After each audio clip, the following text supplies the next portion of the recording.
So, welcome everyone to the third webinar in this series, collecting data for BREEDPLAN Part 2. My name's Catriona and I'm the Extension and Engagement Team Leader at ABRI, and the team and I are based in Armidale in Australia. And so joining me today, I have Boyd Gudex, who will be giving the majority of this presentation. So just before we get started, this is our third webinar in the six-part webinar series that we're running. So they will be held fortnightly every Wednesday from Wednesday 15th of January through to Wednesday 26th of March. So coming up, we will have Understanding Completeness of Performance. Then we'll have an introduction to single-step BREEDPLAN, and then finally we'll conclude with BREEDPLAN into the future. So those will take place at 7:30 p.m. GMT or 8:30 p.m. CET time every second Wednesday, as I said, through until March. And just before we get started, a couple of housekeeping things. So please ensure that your microphone is on mute. That just stops us getting feedback from the sound equipment as we're presenting.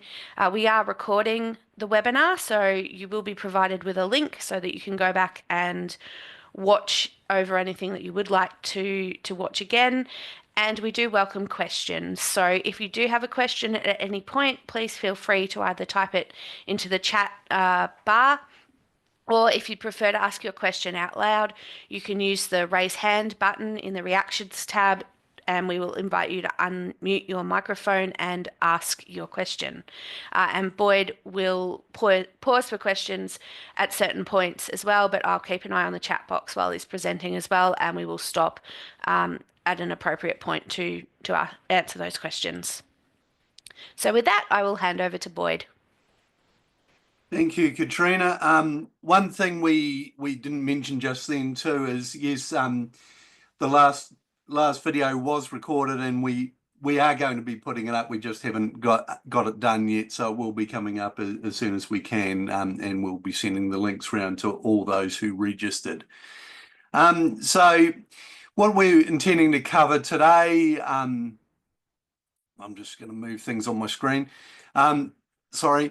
I'll do a very brief recap of what we covered 2 weeks ago in the part 1 of collecting data for BREEDPLAN. Then I'm going to go over some specific traits and more details. These are some traits that typically are not as well recorded and may be of interest to people, so we're going to cover them.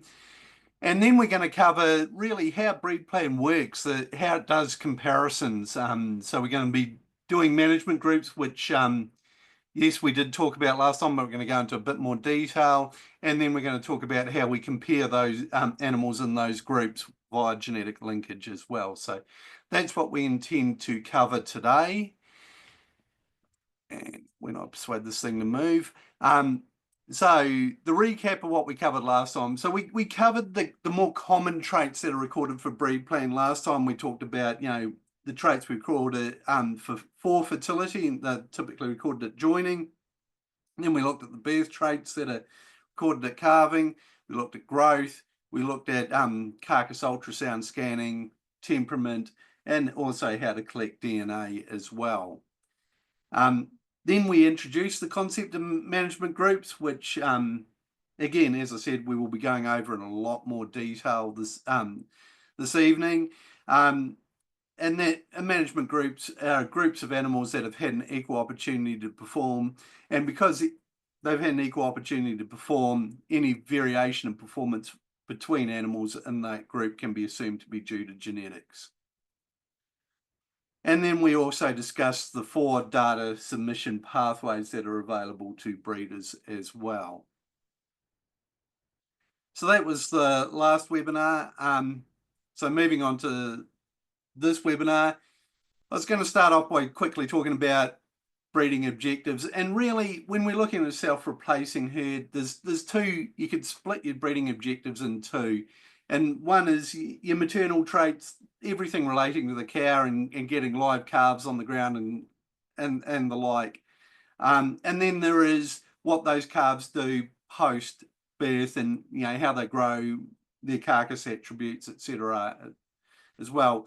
And we've got some traits listed on this particular slide which describe which fit within those two groups. Now, it's worth remembering that some of these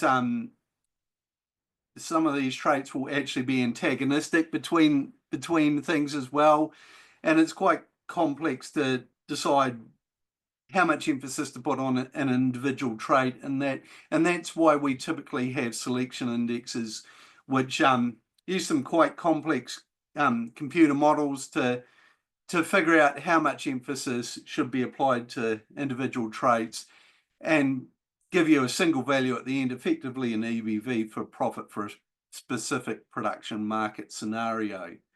Some of the things that we actually consider when we're comprising these selection indexes is whether it's a self-replacing or terminal production system. Obviously, terminal production system, we're not so worried, obviously, about cow performance there because we're selecting the bulls that go over those cows independently. Age at slaughter, whether you get carcass premiums or not, feed costs, and whether you want to consider environmental impacts in your indexes or not, are all just some of the examples of things that we consider when we're comprising selection indexes.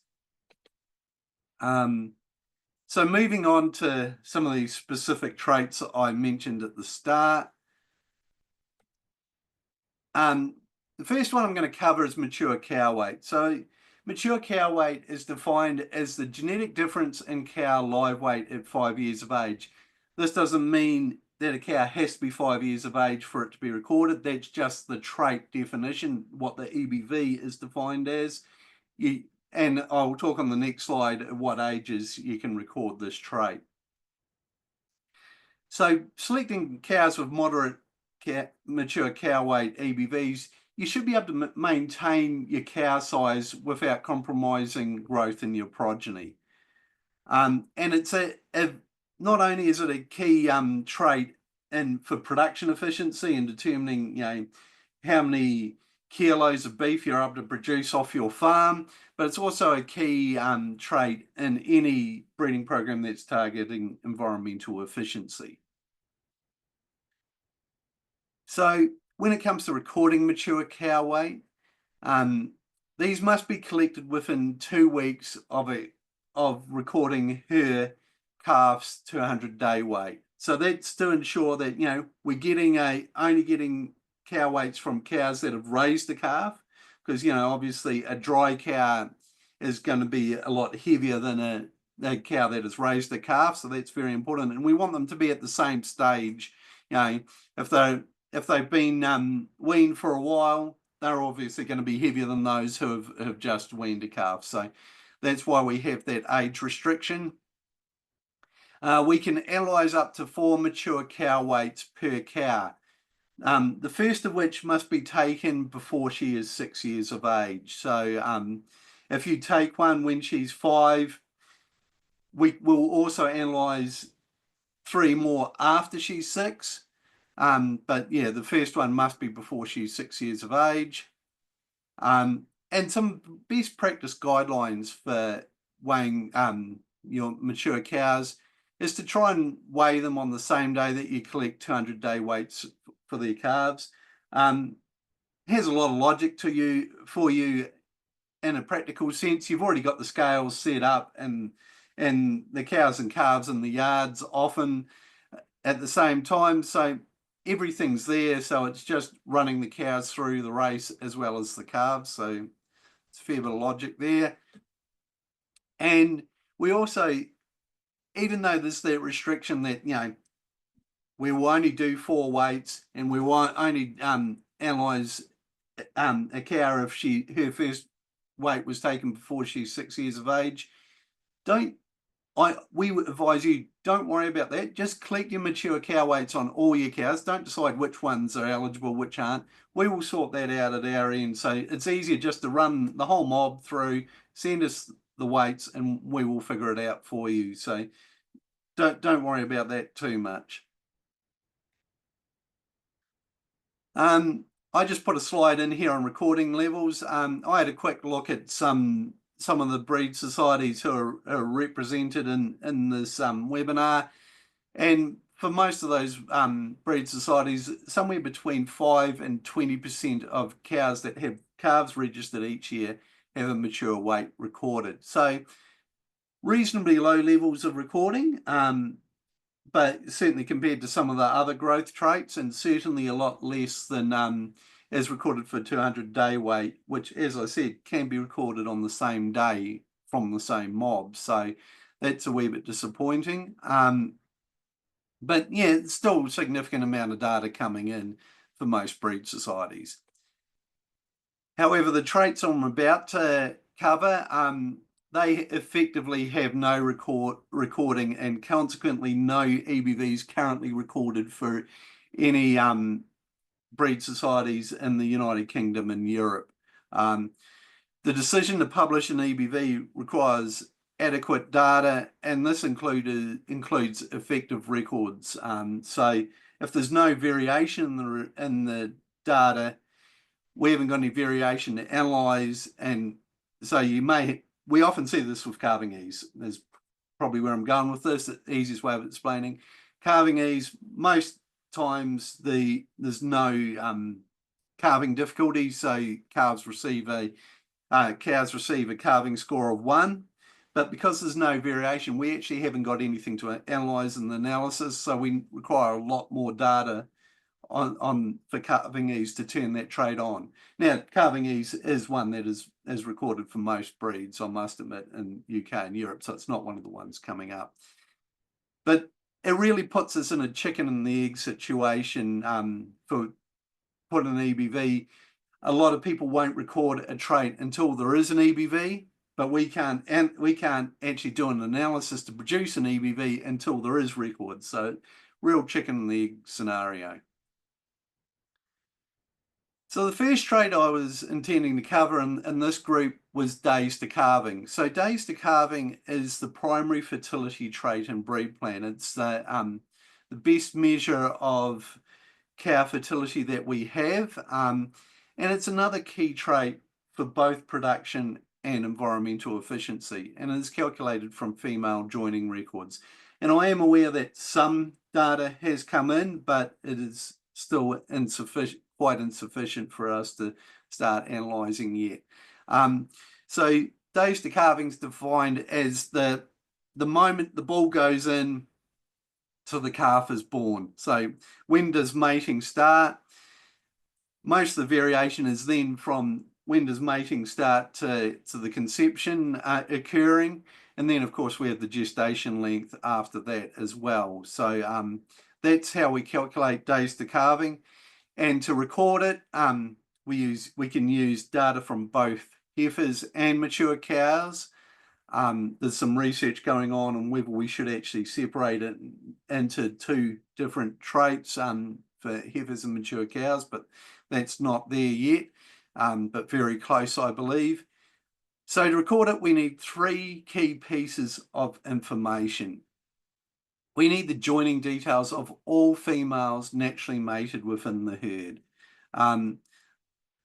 There's no use only sending us joining details for those that that you know by omitting the dry cows, for instance. You're removing variation from the analysis if you do so. So we need it for all animals so we can get the maximum variation. And I will talk about the dangers of selective recording on a later slide.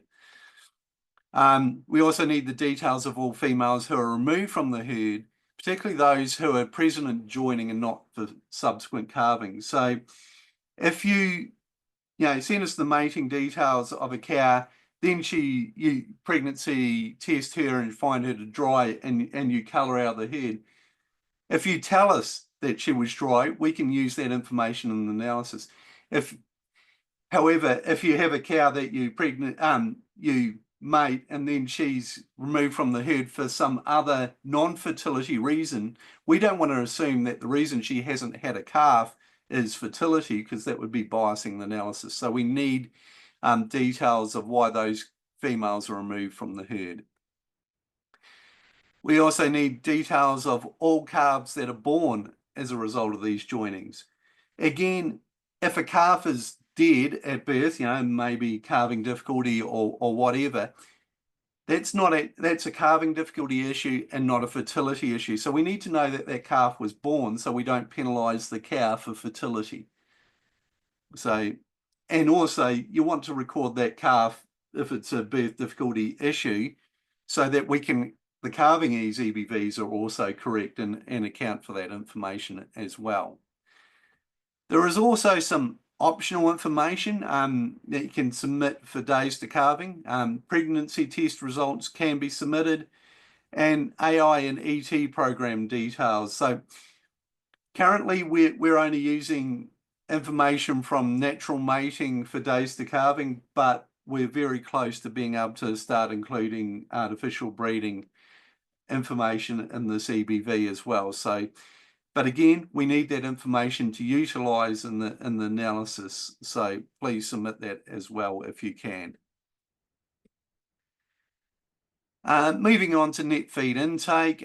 So BREEDPLAN has two net feed intake EBVs. The first is they are a measure of feed efficiency for the post-weaning growth is the first one, or for feedlot finishing. The reason for the two EBVs is that the steers who are typically measured for this, we can do heifers as well, of course. It's a different physiological stage when they're growing versus when they're starting to lay down fat for finishing. So that's why we have two different traits there. They are reasonably well correlated to each other, but they're not perfectly correlated, which demonstrates that they are two different traits. I might also point out that this is a picture on the screen of our research feedlot here in Armidale. And this is a cohort of what we call the Southern Multi-Breed project that we're running down here. So we have Charolais, Wagyu and Hereford, I believe, in this photo. There's also Shorthorns and Angus in this project, as well as Brahmins. So they're all going through, all being recorded for this information.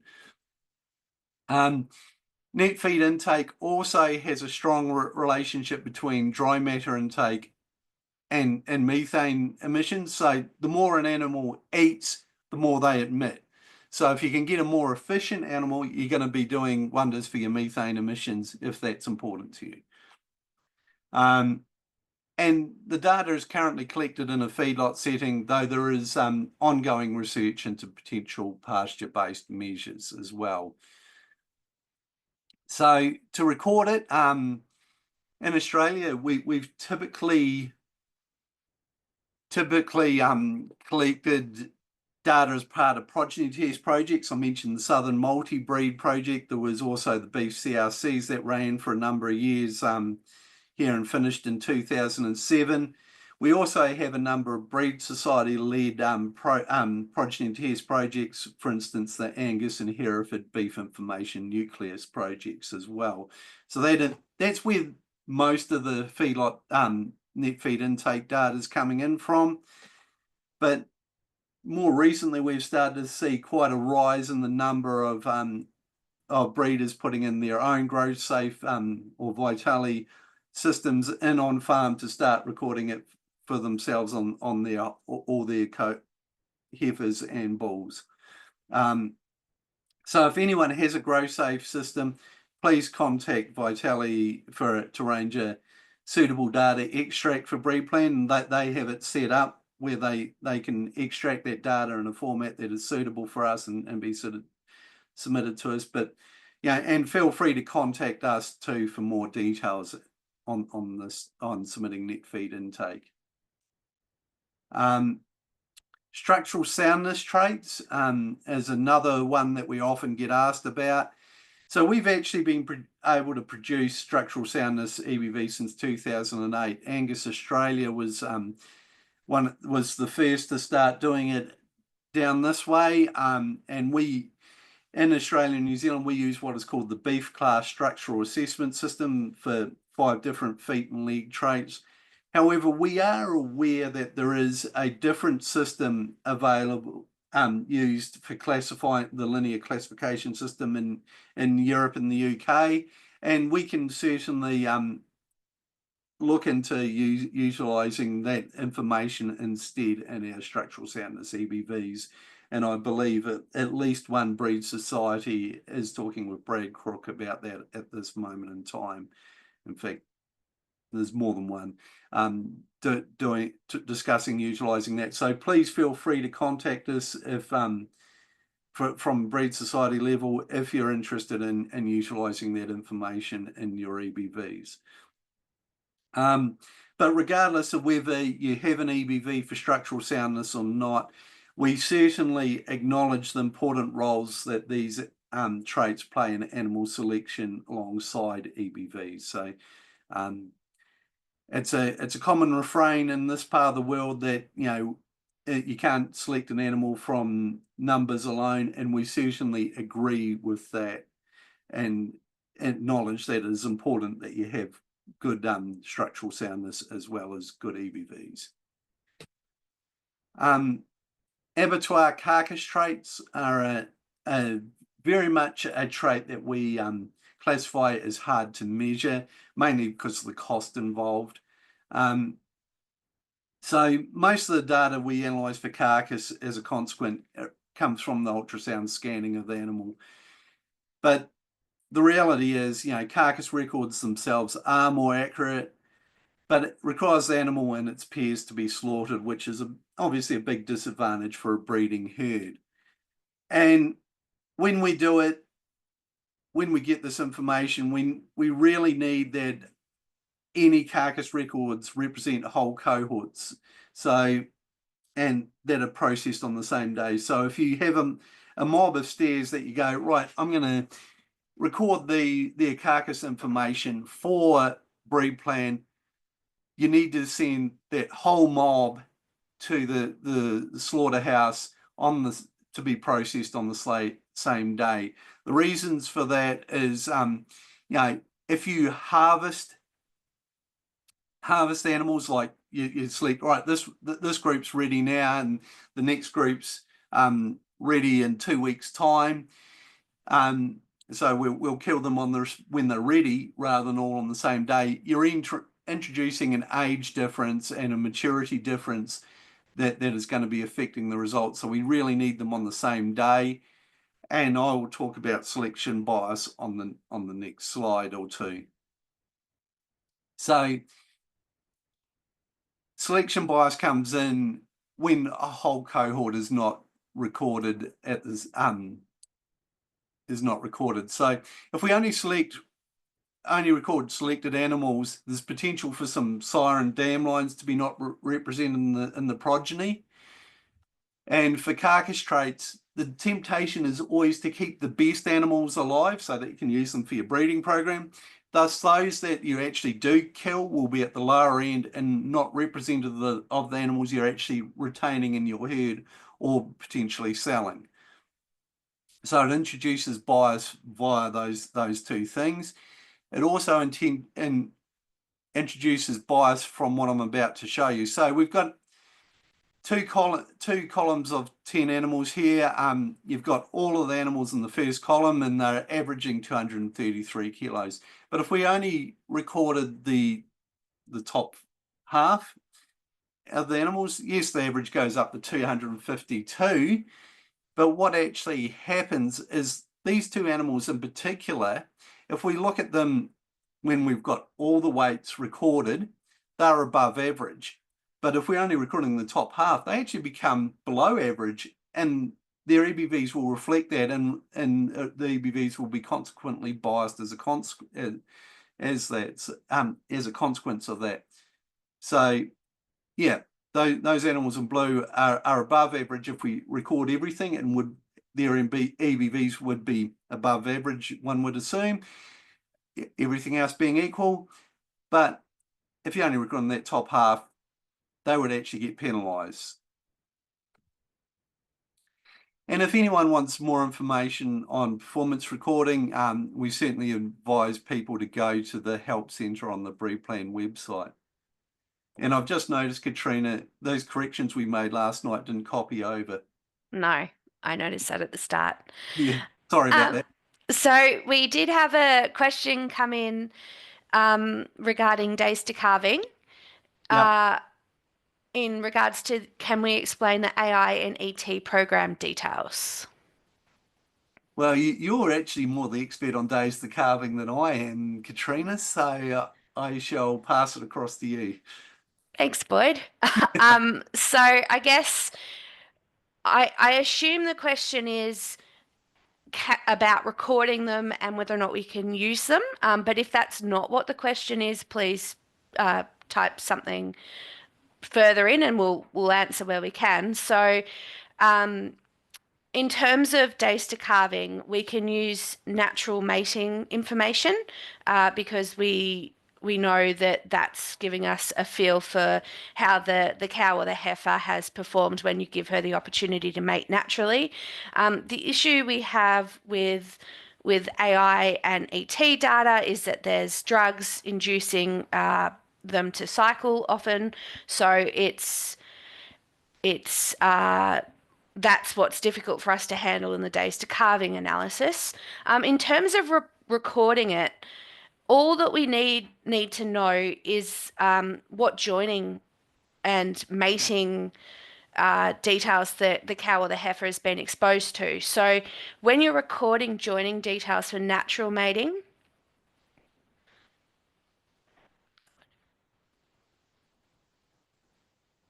oh, okay.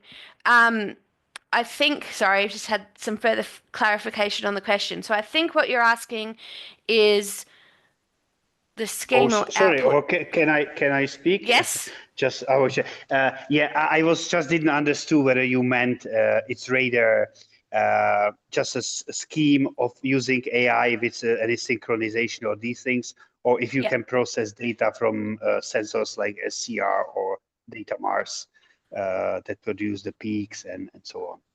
Yeah, no, it's the first. It's the just giving us a feel for the fact that the cow or the heifer has been through an AI program with synchronization. So what we would require for days to calving is just a list of all of the mating opportunities that she's had. So if it's natural mating, we'd like to know she was out in the paddock, this bull went in on this date and came out on this date. And if she had multiple natural mating opportunities, then we need all of them. With AI, what we need is she was synchronized on this date, the AI took place on this date, and then if she went in with a backup bull, that happened on this date as well. So it's just giving us a record of the actual mating program and the dates involved.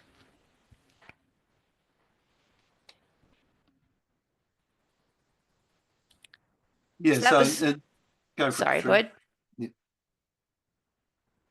Yeah, it's the joining details, similar to the natural mating information, except for obviously it's you know, it's the synchronization and all of that information for artificial breeding. And we do have a couple of videos, so I'll put the link in. They're associated with the Excel template, but there's just a couple of videos that are a couple of minutes long that just show for natural mating and AI programs the sort of data that we would like collected. So I'll put the link to that in the chat.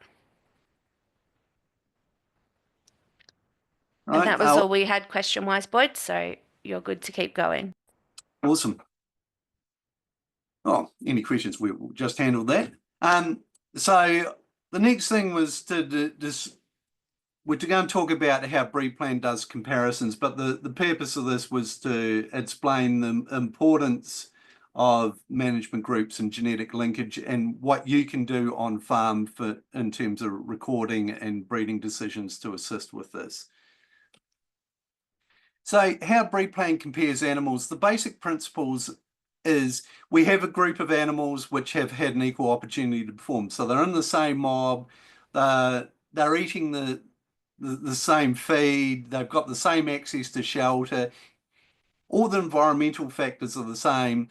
And because they've had that equal opportunity to perform, we can assume that any variation in performance between animals in the group can be attributed to genetics because everything else is equal. So that's the basic principle of how we work within a group. And how we form those groups. So we have some automatic criterion which are listed here. All of these have been shown to influence, give animals a different opportunity to perform. So we go through and we automatically separate animals into different groups based on these criteria. But you may also see number 10, which is breeder-defined management groups. That's because we can't see what's happening on your farm. So we need you to act as our eyes and tell us when animals are in different mobs, because we don't know, obviously, when we do the analysis, that is the case. So that's why we need the breeder to define management groups. But it's not necessary if different mobs, for instance, are already defined by automatic groups above. So, for instance, if you're running your heifers and your bulls in separate mobs, we've already got that information, so you don't need to tell us that they're in separate mobs, because it's already done by one of the automatic groupings above. This management group information is submitted alongside performance data. So if you're filling out the Excel template, for instance, you'll have a column with ident, you'll have a column with the date that the record was collected, then you'll have the record itself, and then there'll be another column that says management group, and you can enter a code in there for different management groups. So you might use one for mob 1 and 2 for mob 2, or A or B, or whatever you choose for that. And yeah, as we say, we can't see what's going on in your paddock, so that's a vital piece of information that you need to tell us for the analysis to work optimally. In terms of management groups, there's actually 2 types. So there's the birth management groups, so the birth groups are really everything that happens to the cow leading up to the birth of the calf. So particularly in the last trimester. So, we know that, for instance, a cow that's better fed than another cow will have a heavier birth weight. So we've got to account for these differences. And then there's also the post-birth management group. So that's everything that happens to the calf after birth. So post-birth management groups also carry forward too. So if we've got a bunch of male calves, they're put into 2 management groups at 200-day weight, they will stay separated for 400-day weight, even though no management group has been supplied by the breeder. And the reason for this is we have to account for the legacy effects of when they were separated. So some tips around management groups and how to maximize direct comparisons. I mean, I presume most people have had the joys of studying statistics either at school or laterally at university, and know that the bigger the sample size, the more powerful the comparison. That is true. So we look to maximize these comparisons. So how to do it? If you can minimize your calving period, so calves are similarly aged. So is one, recording all animals on the same date for post-birth traits is another. So if animals are recorded on different days for the same trait, so for instance, you record 5 animals on Monday for 200-day weight, and you record another 10 on Friday for 200-day weight, we're going to assume they're in different mobs because they were weighed on different days. So if you can record everything on one day, it's a lot. You're maximizing your contemporary group size, your management group size. Keep mobs as large as possible. And if you have to split mobs in 2, and we know that that's something you have to do on farm on occasions, try to use the automatic criterion. Now, as I mentioned before, 6 is the obvious one, but there may be others you choose to use. Excuse me. And the reality is, if you end up with a lot of management groups, yes, you end up with small comparison groups, and that's suboptimal, but it's actually better than having too few groups where some of the differences between animals may not actually be due to genetics. Contemporary management grouping is something we advise people not to play around with. Do the best you can, but please, if you have any questions, ask your BREEDPLAN processing centre or ourselves for advice. We're always willing to help. I mentioned a bigger group is always more desirable, so everything's compared directly. But the reality is we don't have a minimum herd size for BREEDPLAN. The moment you have 2 animals in a group, they can be compared against one another.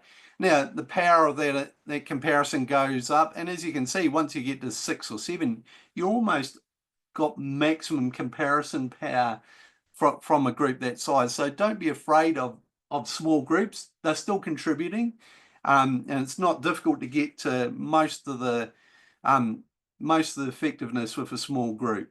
So don't be afraid of small contemporary groups. Bit more detail on maximising your contemporary group size. We said trying to have a shorter calving period as practical. Again, we know that on farm things happen, and it's not always practical to do what we're saying here, but these are advisories where possible. Ideally, aim for a 6 to 8 week calving period is ideal. This will also help you identify any fertility problems in your herd and as well, so that it has a second advantage there. Trying to run all your calves under the same management conditions. Geez, I've got a cough this morning. Sorry about that. And if you do have to split your calves into multiple mobs, trying to use the automatic contemporary group criterion where possible is advisable.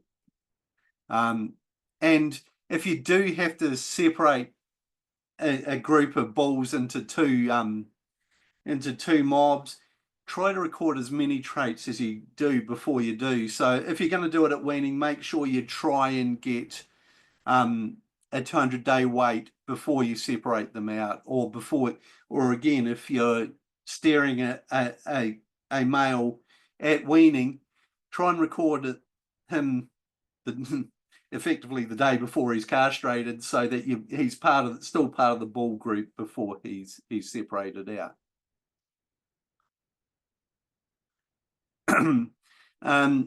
As I mentioned before, we treat animals recorded on different days as being recorded in different mobs for post-birth traits. Obviously, birth dates are an exception to that. That's why we're talking about post-birth traits only. So yeah, if you try and record all animals on the same day where possible. And another thing you can do is make use of associated herds or commercial animals. So that's, if you have 2 herds running on the same property, they can be associated and treated as the one management group for BREEDPLAN purposes. So for instance, you may have your main herd, but you have a child who has a couple of cows and they have their own herd as well. If you let your BREEDPLAN processing centre know that that herd is associated with yours, for the BREEDPLAN analysis, we will be treating them as coming from the same mob as your main herd as well. So that's an option for you. Now, if your breed society allows, it may also be possible to record commercial animals on your registry as well. And if you're recording them, that's more animals, and they're in the same mob, that's more animals going to be in that management group as well, and providing more comparisons. Recipient dam details is another important one. So we differentiate management contemporary groups for ET calves if the recipient dams are of different breeds or of different ages. And by ages, I'm meaning comparing a recipient heifer versus a recipient mature cow. So we know the age of the animal influences the maternal environment she provides for a calf and how well that calf will do. So we need to account for that with the age correction. Likewise, if you've got a bunch of full sibling ETs and you put some into a beef cow and you put some into a dairy cow, you know the dairy cow is going to provide a lot more milk for that calf to grow than the beef cow. So there's going to be a consequence difference in the growth performance of that calf that has nothing to do with its genetics. So we've got to account for that information. So if you're using recipient dams of the same breed and of a similar age, they can all go into the one group and that problem's solved. And ex-stud cows who have had previously recorded progeny are ideal for this purpose because we've already got an idea from their own progeny that they've had previously how well they raise a calf, and we can provide a better correction as a consequence due to that. And if you want more information on the management groups, there's some more information available on the BREEDPLAN website. I believe we've got a question. Yeah, we have a couple of questions. So we'll start with the management group one first, and then we'll go back to the data collection ones. So in the pre-birth management groups, where does the code get inserted for the cow? So if the calf was stillbirth or premature.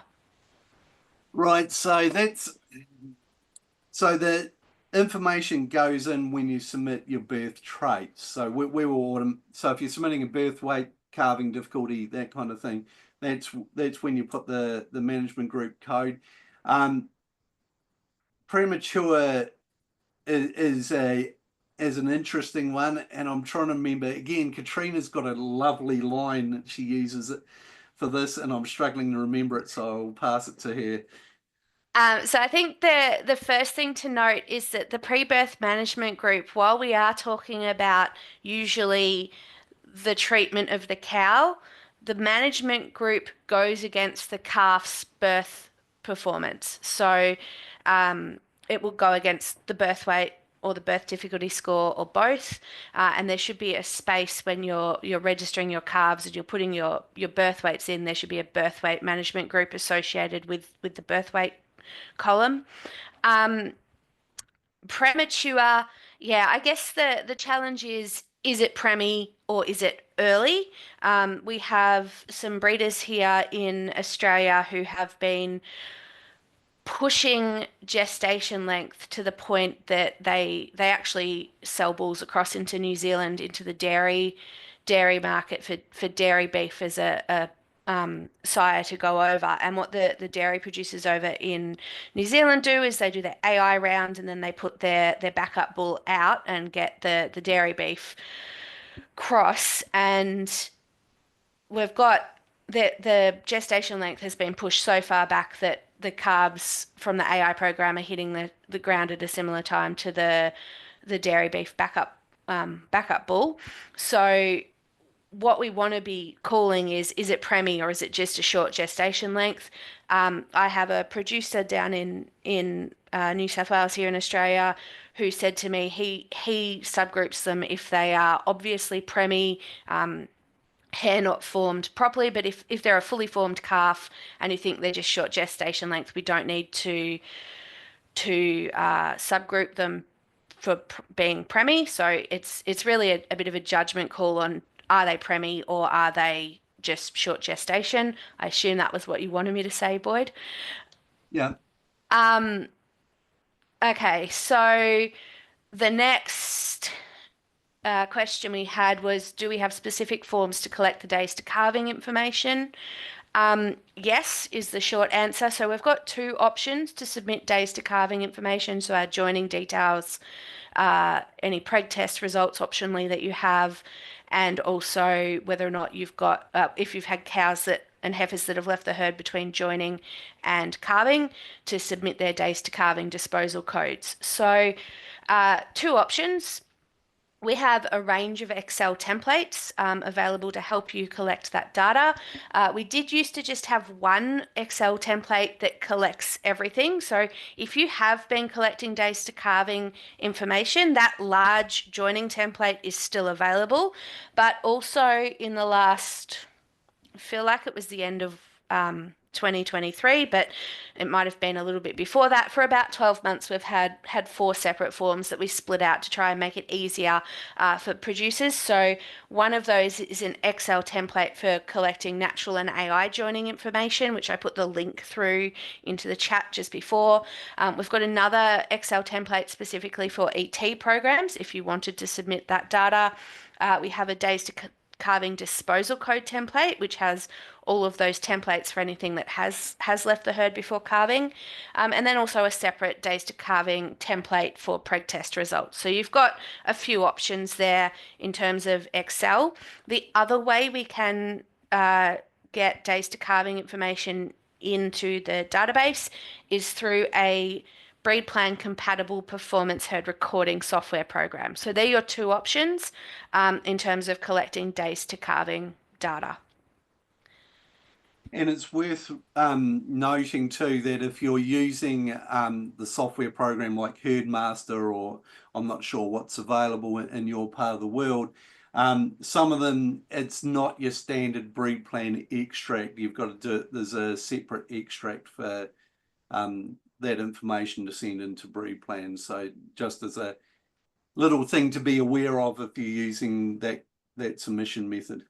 Yeah, so I guess our advice if you are using a herd performance recording software is to have a chat to your software supplier about their software and how you would pull out the days to calving information for BREEDPLAN. They will have instructions on how you can do that.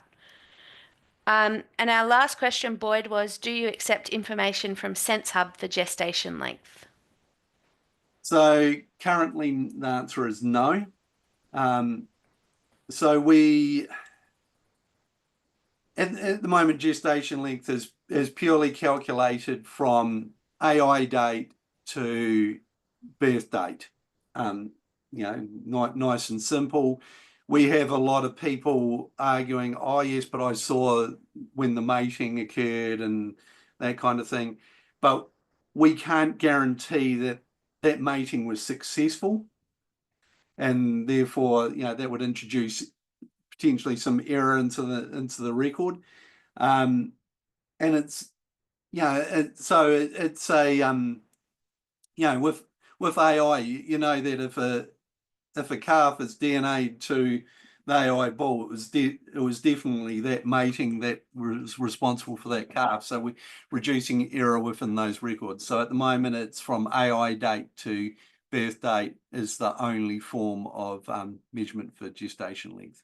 We can also, if you're hand mating, we can take hand mating information for gestation length as well, but at least our experience over here in Australia is that's quite rare. I'm not sure if it's more common in the UK and Europe, but if you are hand mating where you bring the bull in on the day and put him to the cow, and that's the only mating event that takes place, we can use that as well. Right, no more questions? So I shall proceed. So just to reiterate, we have that single management group where every animal has the equal opportunity to perform and we can do direct comparisons within. But of course, you're going to end up with multiple groups because, males and females for starters, and then any management groups you might have, or what other reasons, let alone other herds as well that are all in the same analysis. So how do we do the comparison group between management group 1 and all these other groups that are in the analyses? And how we do it is by a process called genetic linkage, which provides a benchmark to allow the different groups to be compared. So the science behind genetic linkage, it allows us, so a classic example here is, so Murray Grey, so we have in the one BREEDPLAN analysis, we have Murray Grey in the United Kingdom, and I'm well aware that there's a number of Danish animals included on the UK Murray Grey registrar. and in the analysis. And we also have Australian animals and New Zealand animals. So these animals are not going to meet in person per se. So we've got to have genetic linkage to do this.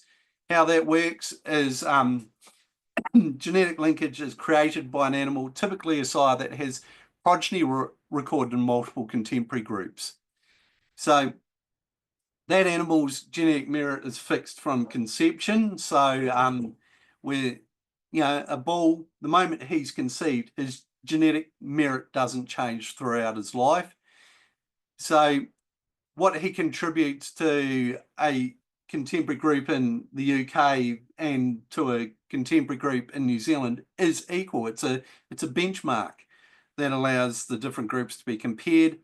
And AI sires obviously are the most effective source of genetic linkages. They can have be easily used in multiple mobs and herds or countries. So how this works is, so we got 3 sires here, A, B, and C, and their progeny weights at 400 days are shown. A's at 300, B's at 375, and C's about 325. They're in 3 different groups. So we don't know whether that difference in performance is due to genetics, or is it due to the fact they're in 3 different groups for whatever reason, different farms, different countries, whatever. So, however, if they'd all used the same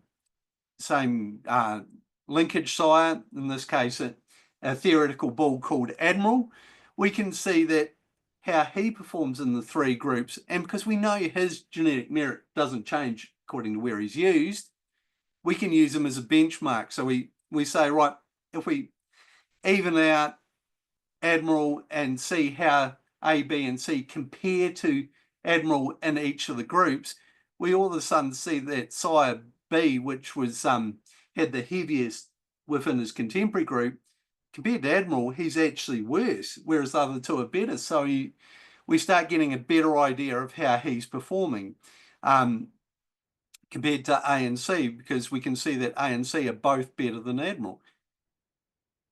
And, that's the process of how a linkage sire like Admiral provides that benchmark so we can compare animals in different contemporary groups. And we've got an example here. This is in northern Queensland and in Australia.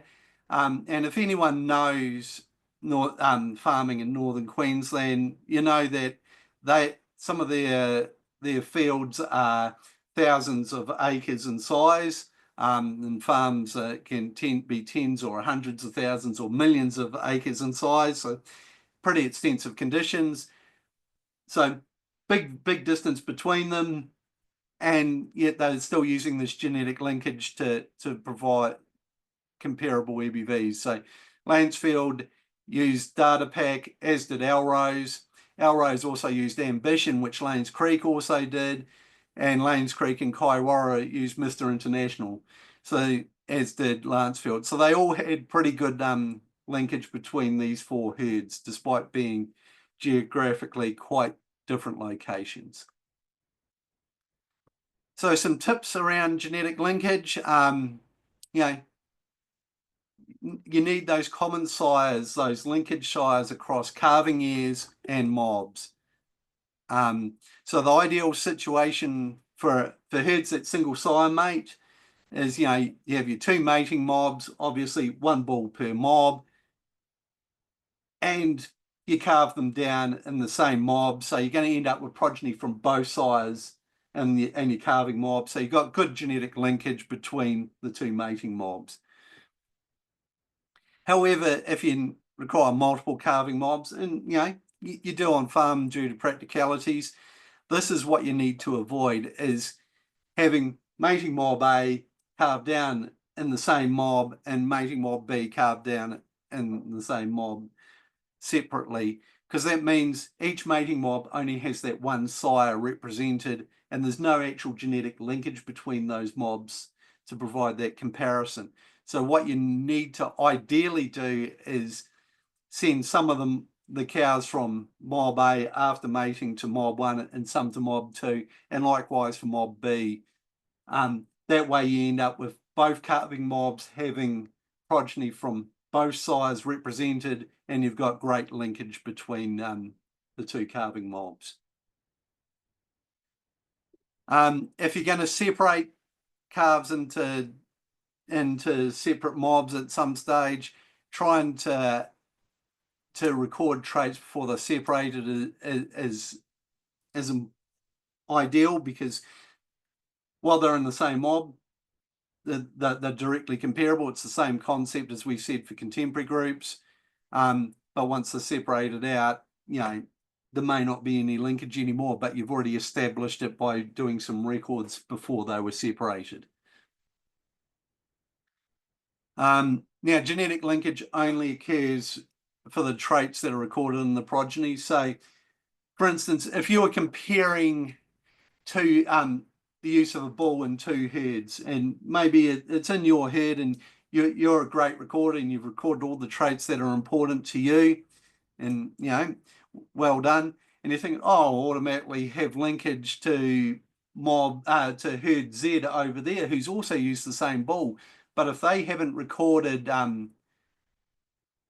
many traits at all, you're only going to get genetic linkage with that herd for those traits that they have recorded, that you have in common. So that's worth remembering as well. So yeah, try and use sires that have had progeny recorded for a range of traits in other herds. Try and make sure that your calves from an AI program are born in a similar time to naturally conceived calves from your home sire. We used to always wait 2 weeks. Well, we did down this way, always used to wait 2 weeks before putting the backup bulls out, so we knew by birth date which ones were AI and which ones were from homebred. But we're starting to see with variation in gestation length that Catriona mentioned, that 2 weeks is no longer sufficient. But if you went longer, and even at 2 weeks, you're starting to run into where age slicing will put animals into different contemporary groups, and you want your AI animals analysed in the same contemporary group as your homebred sires. So if you can put them together, and any ones you're doubtful whether they're AI versus natural, use DNA to identify the sire. And yeah, that comes down to the third point, managing AI and natural born calves together as one group. So that's the end of what I've got to present. So any final questions, I will pass them across to Catriona, as I have done all night. We haven't had any come in yet, but we will give it a couple of minutes in case people are still typing them in. You can also hit the raise hand button under reactions and unmute and ask us as well if you would like.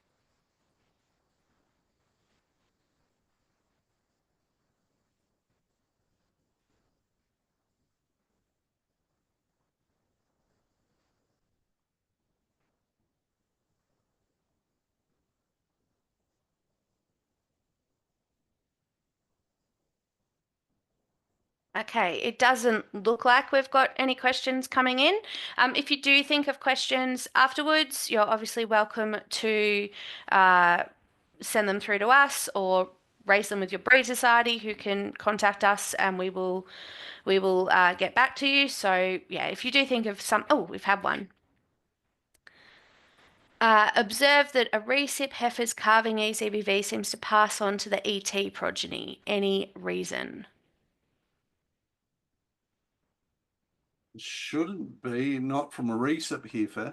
No, it shouldn't be. I guess if we had some idents, we'd be able to look into specifically for you, but definitely not using the recips information for genetics, because the genetics has obviously come from the donor, not the recip.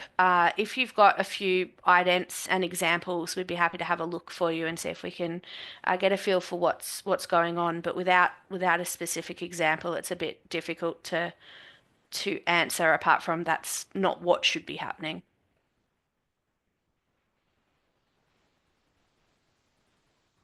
I mean, certainly the recip is going to play a role in the calving ease. Obviously, her ability to birth the calf is vitally important. So that's where we were trying to account for it, but with the age and breed correction. And, yeah, that will be included at that level, but not at the genetic level. Yeah.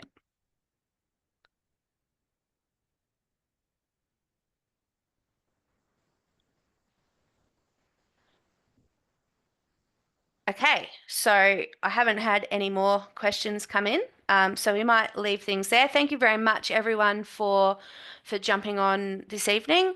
Hopefully, we'll see lots of you at the 4th webinar in 2 weeks' time.